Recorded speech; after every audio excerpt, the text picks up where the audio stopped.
بسم اللہ الرحمن الرحیم۔ شروع اللہ کے نام سے جو بڑا مہربان اور نہایت ہی رحم کرنے والا ہے۔ تمام حضرات سورہ فاتحہ اور درود شریف پڑھ لیجئے۔ اللہم صلی علی محمد وعلی آل محمد کما صلیت علی ابراہیم وعلی آل ابراہیم انک حمید مجید۔ اللہم بارک علی محمد وعلی آل محمد کما بارکت علی ابراہیم وعلی آل ابراہیم انک حمید مجید۔ رمضان المبارک کا یہ مقدس مہینہ اللہ تبارک و تعالیٰ کی طرف سے پوری دنیا کے انسانوں کو بالخصوص مسلمانوں کو عطا فرمایا گیا۔ ہمارے پیارے نبی حضرت محمد رسول اللہ صلی اللہ تعالیٰ علیہ وسلم جب مدینہ منورہ تشریف لے گئے تو پیارے پیغمبر جناب حضرت محمد رسول اللہ صلی اللہ علیہ وسلم کی بدولت ان کے صدقہ طفیل امت کو دو بڑی نعمتیں اللہ تعالیٰ نے عطا فرمائی۔ مدینہ منورہ میں جب آپ صلی اللہ علیہ وسلم جا کے قیام فرما چکے تھے، وہاں رہنے لگے، تو مدینہ منورہ میں سے دو بڑی نعمتیں اللہ تبارک و تعالیٰ نے پوری دنیا کے انسانوں کے لیے عطا فرمائی۔ اس میں پہلی نعمت یہ تھی کہ اللہ تبارک و تعالیٰ نے مکہ مکرمہ میں جو بیت اللہ ہے اس کو قبلے کا درجہ عطا فرما دیا۔ پوری دنیا کے مسلمانوں کے لیے بیت اللہ کو قبلے کا درجہ عطا فرمایا۔ یہ بے قیمت نعمت اللہ تبارک و تعالیٰ کی طرف سے جو عطا ہوئی مدینہ منورہ میں پہنچنے کے بعد۔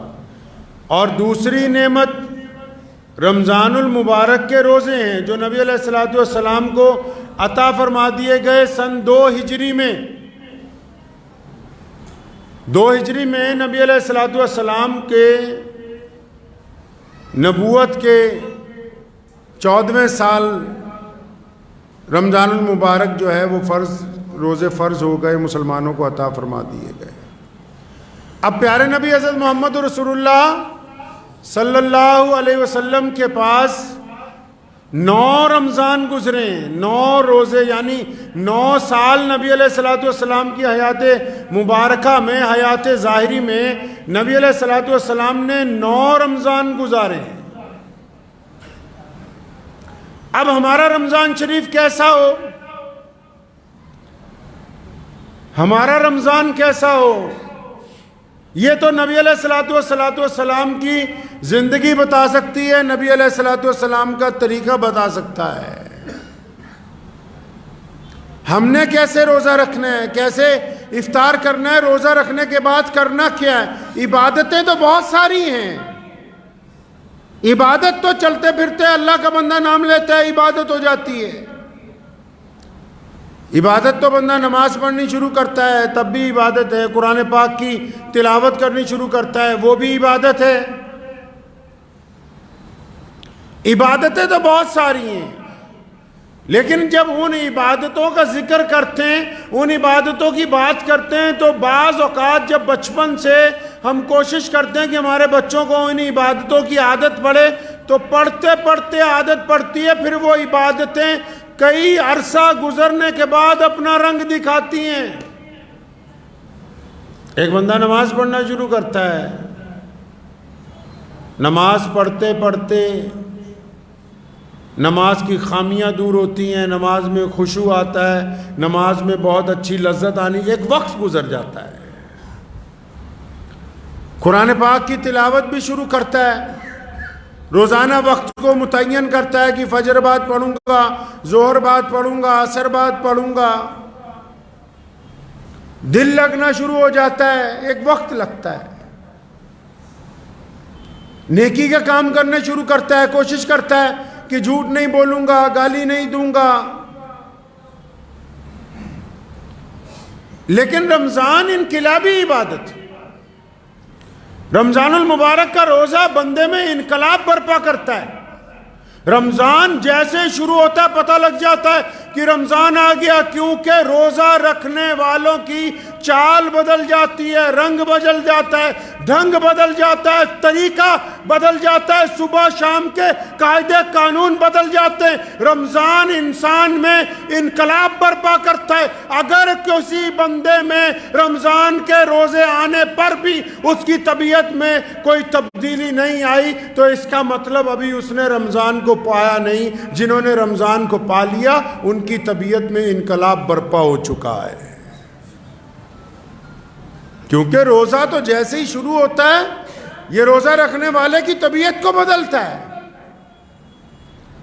ان کے طریقے کو بدلتا ہے۔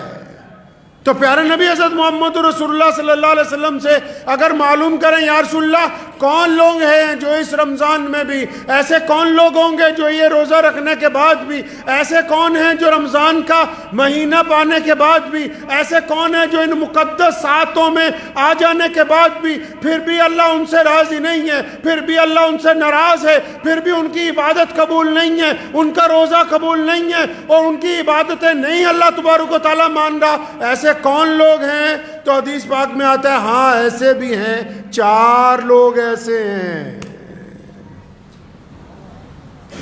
4 لوگ ہیں ایسے جن کی عبادت قبول نہیں ہوتی، مردوں میں بھی ہیں وہ عورتوں میں بھی ہیں۔ 4 ایسے ہیں بد نصیب جو روزہ رکھنے کے بعد بھی ایسے ہیں جیسے بھوکے ہی ہیں۔ ایسے 4 ہیں جن کی اللہ تبارک و تعالیٰ کو بھوکا رہنا بھی پسند نہیں آیا۔ ایسے 4 ہیں جو روزہ رکھ کے بھی سجدہ کرتے ہیں، خدا کو وہ سجدہ قبول نہیں ہے۔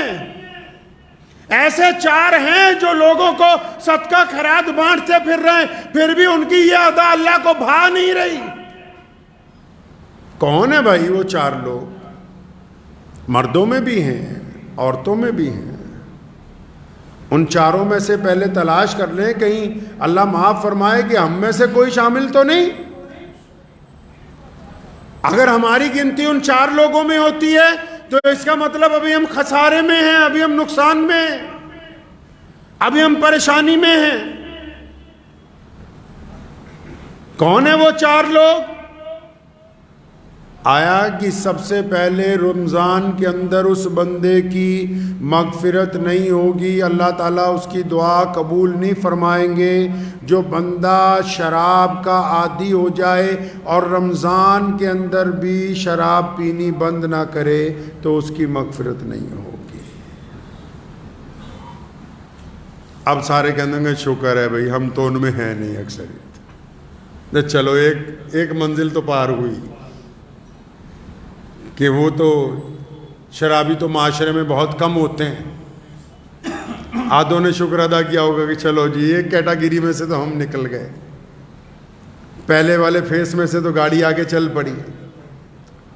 فرمایا اس بندے کی بھی عبادت قبول نہیں، اس کا روزہ نہیں قبول، اس کی کوئی عبادتیں اللہ تعالیٰ کو پسند نہیں۔ یا اللہ کس کی پسند نہیں؟ نبی علیہ السلام نے فرمایا جو بندہ اپنے ماں باپ کا نافرمان ہے، جو بندہ اپنے ماں باپ کے آگے بدتمیزی کرتا ہے، جو بندہ اپنی ماں کا کہنا نہیں مانتا، جو اپنے باپ کا کہنا نہیں مانتا، جو من مرضیاں کرتا پھرتا ہے، جس نے ماں باپ کی رضامندی حاصل نہیں کی، رمضان میں اس کی مغفرت نہیں ہو سکتی ہے۔ پھنس گئے بہت سارے لوگ، کئیوں کی گاڑی رک گئی ہے، بڑی بدتمیزی کرتے ہیں باپ کے ساتھ، بڑی سخت لہجے میں بولتے ہیں ماں کے ساتھ کہ پتہ نہیں تجھے میں نے روزہ رکھا ہوا ہے۔ ایسے روزے کا کیا کرنا جو روزہ قبولیت جن سے ہونا ہے، جن کی وجہ سے روزہ قبول ہوگا، جن کے ادب کی وجہ سے روزہ قبول ہوگا، جن کے آگے نظریں جھکانے سے روزہ قبول ہوگا، جن کے پاؤں دبانے سے روزہ قبول ہوگا، تو ان سے بدتمیزی کرتا پھرتا ہے۔ ایسے بندے کی رمضان میں مغفرت نہیں ہو سکتی ہے۔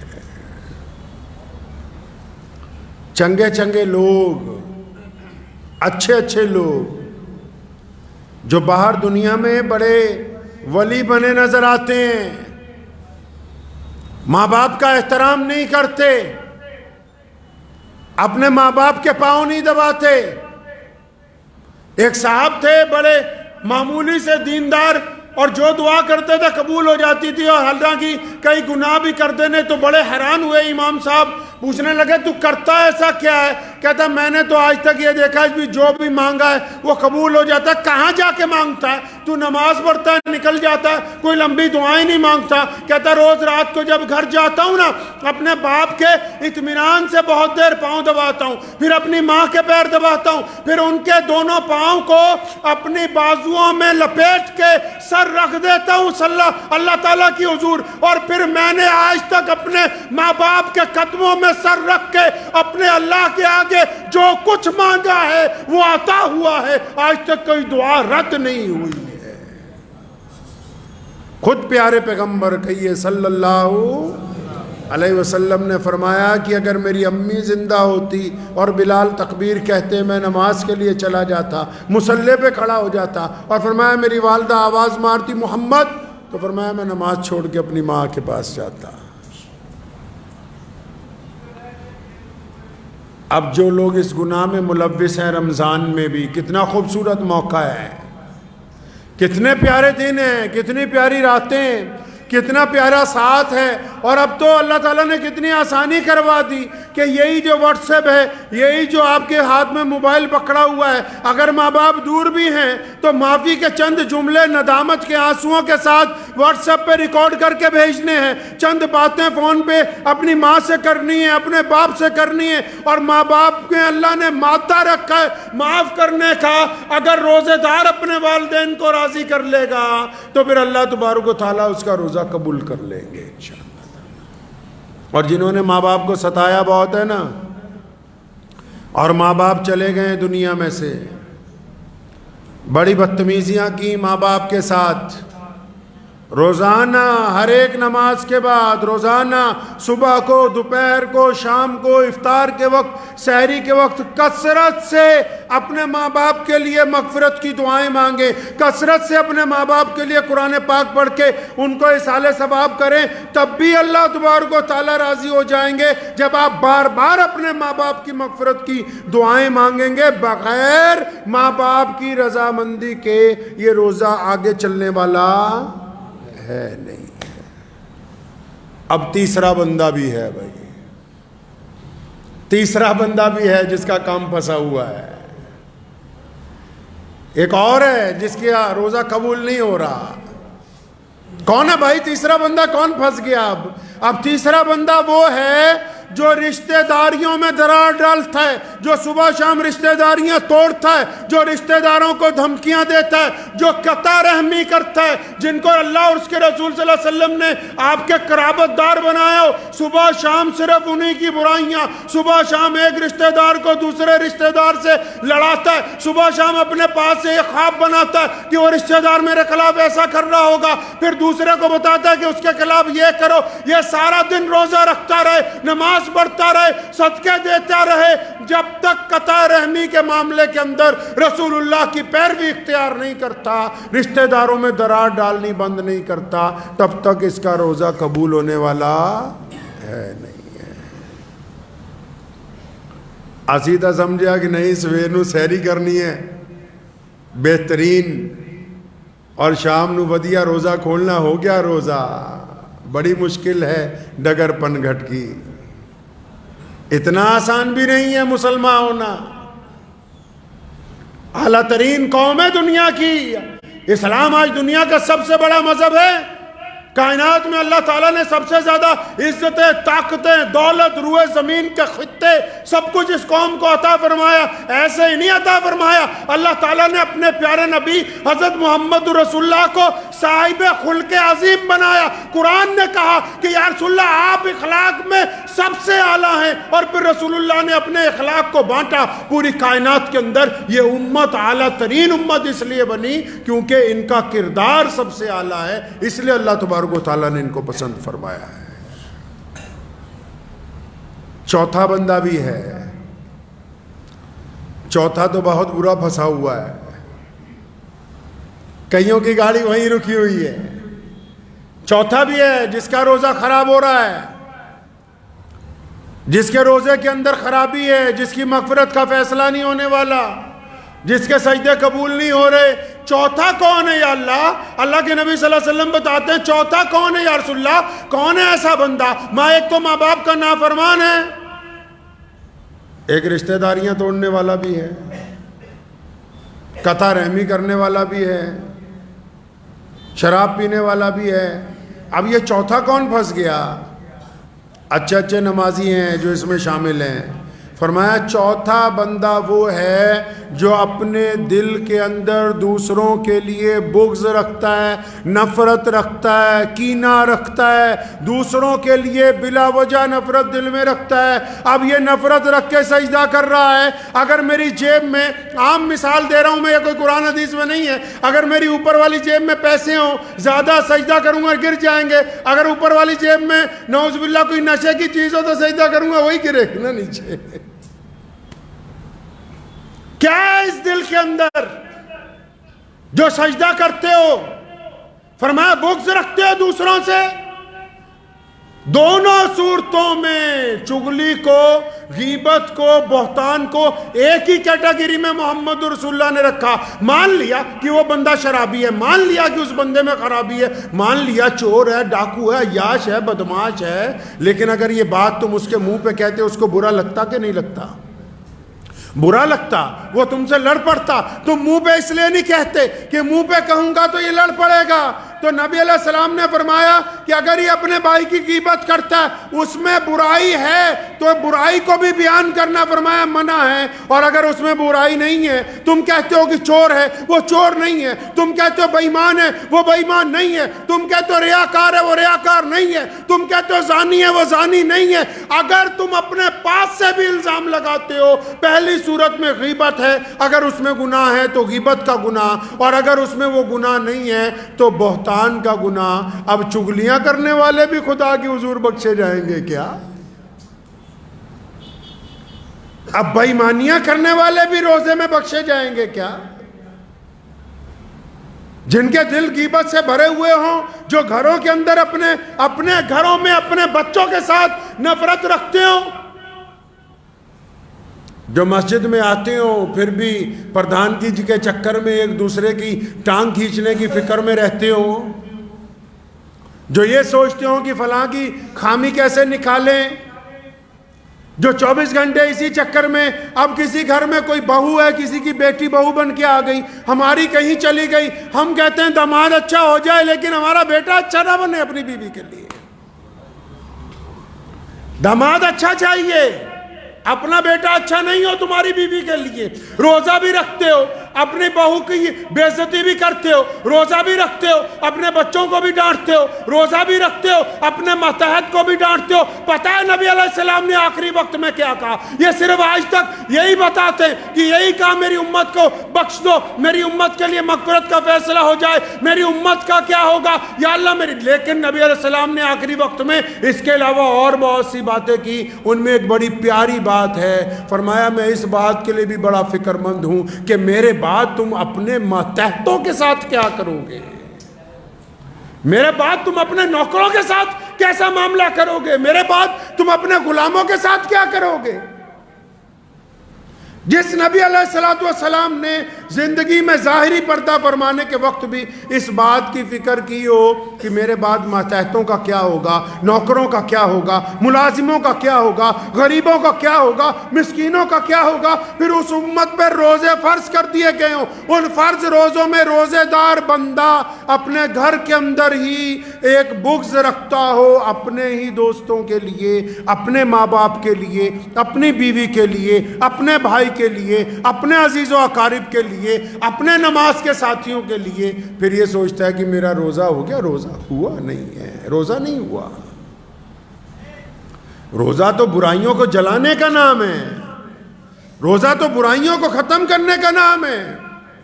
اچھا روزہ رکھنا چاہتے ہیں آپ، چاہتے ہیں کہ بہت خوبصورت روزہ ہو، روزے دار کو تو غصہ نہیں آتا، روزے دار کو غصہ نہیں آتا، اور جب وہ غصہ آتا ہے، یہ کون کہتا ہے نہیں آتا؟ ارے آتا ہے غصہ، لیکن روزے دار غصے کا اظہار نہیں کرتا، روزے دار غصہ آنے کے بعد گالی نہیں دیتا، روزے دار غصہ آنے کے بعد غصے کو ضبط کر لیتا ہے، روزے دار غصہ آنے کے بعد ناراضگی کا اظہار نہیں کرتا۔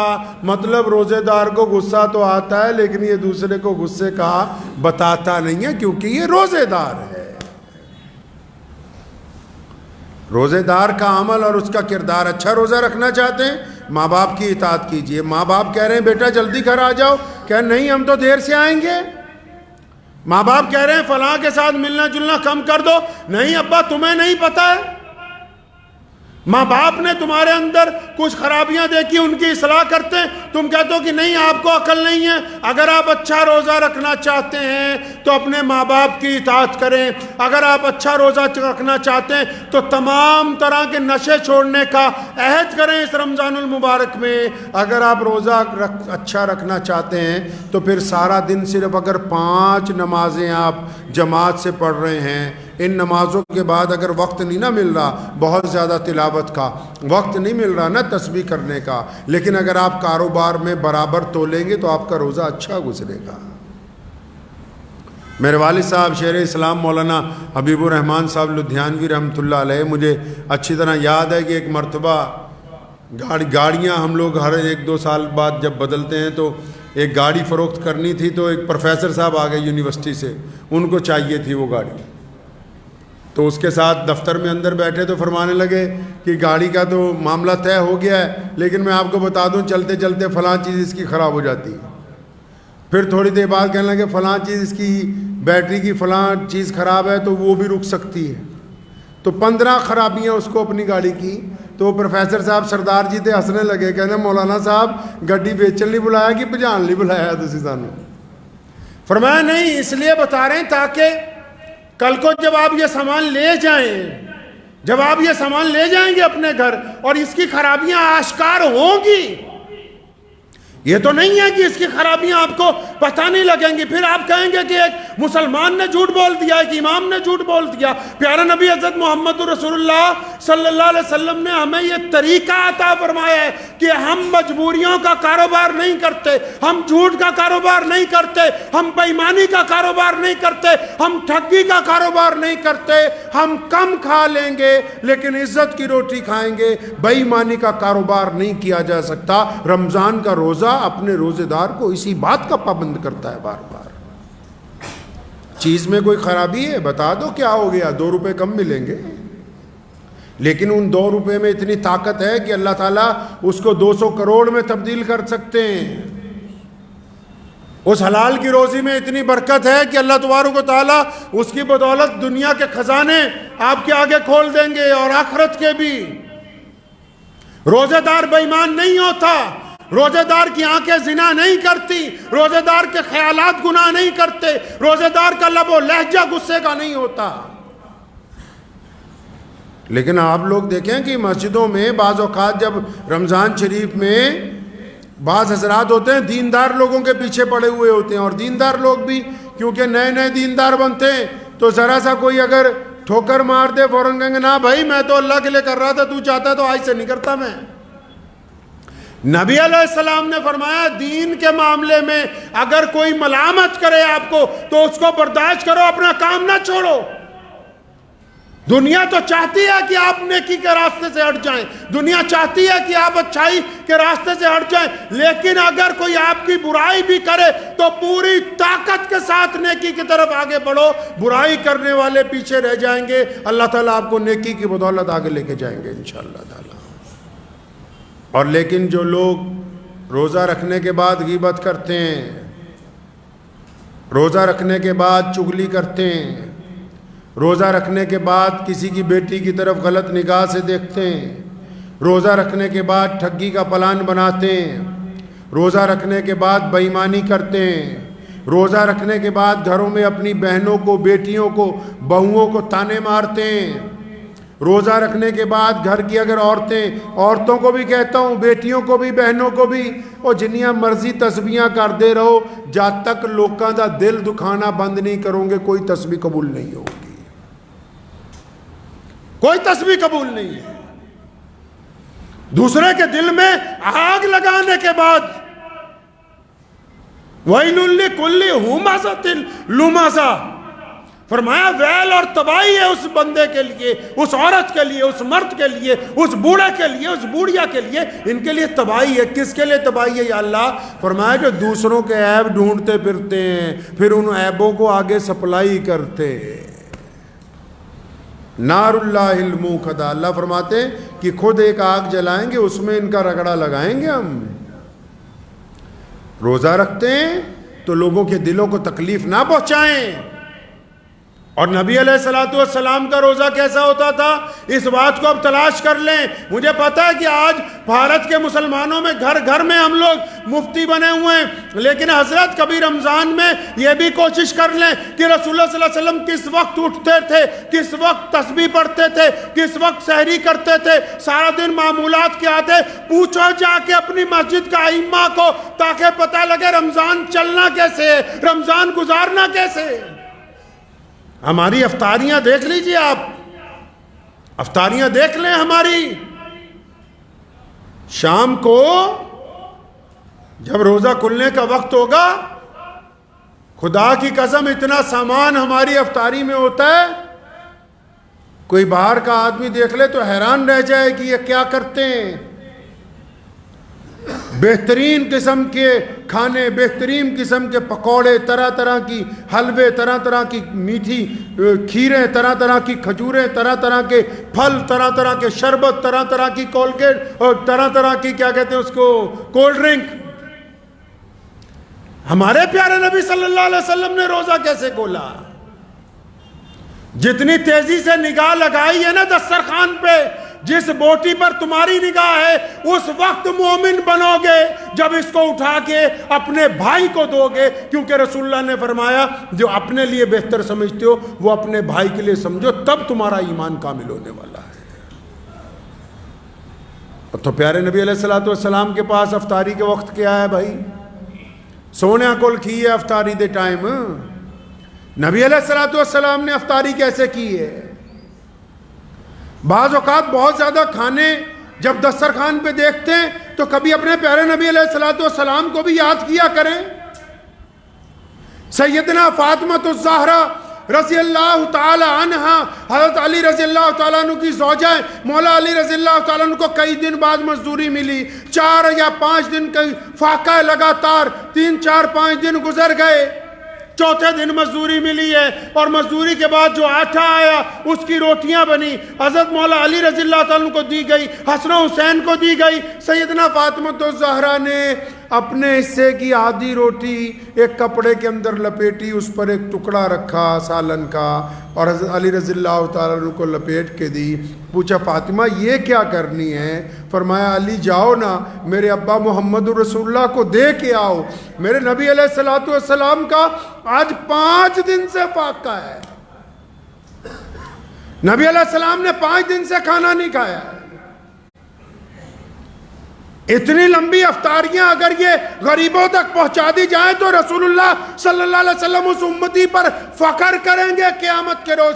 آؤ رسول اللہ کی افطاری دیکھتے ہیں۔ افطار کا وقت ہوتا ہے، محمد رسول اللہ مسجد نبوی میں ہے یا محمد رسول اللہ اپنے گھر کے حجرہ مبارک میں ہے، ایک بندہ چھت پہ کھڑا ہے سورج کو دیکھنے کے لیے کہ جیسے ہی یہ غروب ہو جائے بتا دیا جائے رسول اللہ کے ہاتھ میں ایک کھجور ہے، نبی علیہ السلام کے ہاتھ میں ایک کھجور ہے، یا کبھی ایک ہے یا ایک سے زیادہ کچھ ہیں۔ آپ صلی اللہ علیہ وسلم کھجور کھاتے ہیں، پانی پیتے ہیں، روزہ کھل جاتا ہے، نماز کی تیاری ہو جاتی ہے۔ تے اسی تا ماشاءاللہ افطاری چ کھائی نہ لینے، عشاء ویلے اٹھیا ہی نہیں جاتا، اٹھیا ہی نہیں جاتا عشاء چ۔ کبھی دودھ سے روزہ کھولا، نبی علیہ السلام کو پسند نہیں تھا کہ دسترخوان کے اوپر آگ سے بنی ہوئی چیزیں آئیں۔ افطاری کے دسترخوان پر نبی علیہ السلام نے آگ سے بنی ہوئی کوئی چیز کبھی تناول نہیں فرمائی، اور نبی علیہ السلام نے کبھی باسی کھانا نہیں کھایا، صرف ایک مرتبہ باسی روٹی کھائی فتح مکہ کی رات کو ام ہانی رضی اللہ تعالیٰ عنہ کے گھر، ورنہ فاقے سے رہتے تھے یا پھر تازہ کھانا کھاتے تھے۔ نبی علیہ السلام نے باسی کھانا نہیں کھایا۔ تو اس بات کو طے کر لیں کہ یہ رمضان خوبصورتی سے گزارنا ہے، گزاریں گے انشاءاللہ۔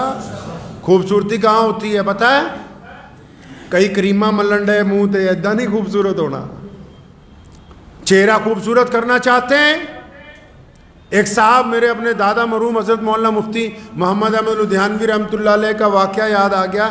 تشریف فرماتے تو ایک صاحب آئے, فرمانے لگے حضرت وہ مجھے اپنی بیوی کا چہرہ اتنا خوبصورت نہیں لگتا, تھوڑی کالی ہے, تو کچھ علاج بتائیں اس کا. وہ سوچا حضرت بتا دیں گے کہ فلاں چندن رگڑ کے لگانا, یہ کرنا وہ کرنا. تو دادا مرحوم رحمۃ اللہ علیہ نے کہا کہ بیٹا تم اور تمہاری بیوی دونوں نماز پڑھتے ہو نہیں؟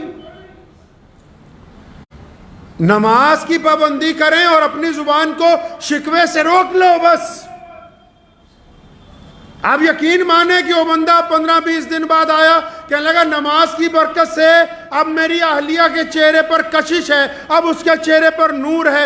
بندہ جتنی مرضی سرخی پاؤڈر لگا لے, جب تک دل گندا رہے گا, جب تک عبادت میں یہ دل جھکے گا نہیں, جب تک کوڑا کرکٹ اس میں سے نکلے گا نہیں, جب تک من پاک نہیں ہوگا, چہرے پر تسلی آ نہیں سکتی ہے. رنگ میں کچھ نہیں رکھا, اللہ تبارک و تعالیٰ نے دلوں کے نور چہروں کے اوپر عطا فرمائے. اس دل کو پاک کر لیجئے, چہرہ منور ہو جائے گا انشاءاللہ تعالی. تو یہ روزہ گزاریں گے انشاءاللہ اچھی طرح گزارنا ہے. دھیان رکھنا ہے ان لوگوں کا جو آس پاس غریب ہیں. ہم محمد رسول اللہ کی امت میں سے ہیں, ہم بانٹنے والے ہیں, مانگنے والے نہیں ہیں. رسول اللہ صلی اللہ علیہ وسلم نے بانٹنے کا حکم دیا, رمضان میں تو تیزی سے بانٹنے کا حکم دیا. اور صرف پیسے ہی نہیں بانٹنے, ہم نے خوشیاں بھی بانٹنی ہیں, ہم نے آنسو بھی پہنچنے ہیں, ہم نے غریبوں کا ساتھ بھی دینا ہے, ہم نے رسوا لوگوں کو عزت عطا کرنی ہے, اور ہم نے ناراضوں کے ساتھ مصافحہ کر کے ان کو گلے سے لگانا ہے. صرف پیسے ہی نہیں بلکہ چاروں طرف خوشیاں بھی بانٹنی. یہی رمضان المبارک ہم نے سکھانے کے لیے آیا ہے. تو دعا کیجئے انشاءاللہ تعالی. رمضان المبارک کے کچھ بہترین واقعات ذہن میں تھے نبی علیہ الصلوۃ والسلام کی سحری کے افطاری کے, تو انشاءاللہ تبارک و تعالی اللہ نے چاہا تو آئندہ جمعے وہ آپ سے بات ہوگی. اور میں امید کرتا ہوں کہ ہم سب مسلمان بھائی بہن اس رمضان میں پابندی کے ساتھ جب روزہ رکھیں گے, روزہ رکھنے کے بعد کسی کے دل کو تکلیف نہیں پہنچائیں گے. انشاءاللہ حلال روزی سے روزہ کھولیں گے, خود بھی کھائیں گے, دوسروں کو بھی کھلائیں گے, اور نماز تراویح کو اطمینان کے ساتھ ادا کریں گے. اور ہمارا رب جب ہم سے راضی ہو جائے گا تو امید ہے کہ جس طرح ہم دنیا میں ملتے ہیں انشاءاللہ تعالی جنت کے اندر بھی آپس میں ملاقات ہوتی رہے گی. وآخر دعوانا ان الحمدللہ رب العالمین.